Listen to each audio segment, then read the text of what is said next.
That's why I have the Weather Channel app. Let's fucking go! Whoa, I thought you weren't getting any reception. Severe thunderstorm warning for eastern Greene County in south central Wisconsin, western Rock County in south central Wisconsin until 7:15 p.m.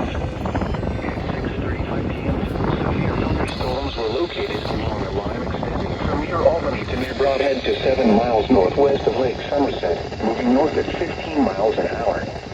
Hazard, 60 miles an hour wind gusts and nickel-size hail. Source, radar indicated. Impact, expects damage to roofs, siding, and trees. Locations impacted include Evansville, Broadhead, Albany, Judah, Avon, and Attica. For your protection, move to an interior room on the lowest floor of a building.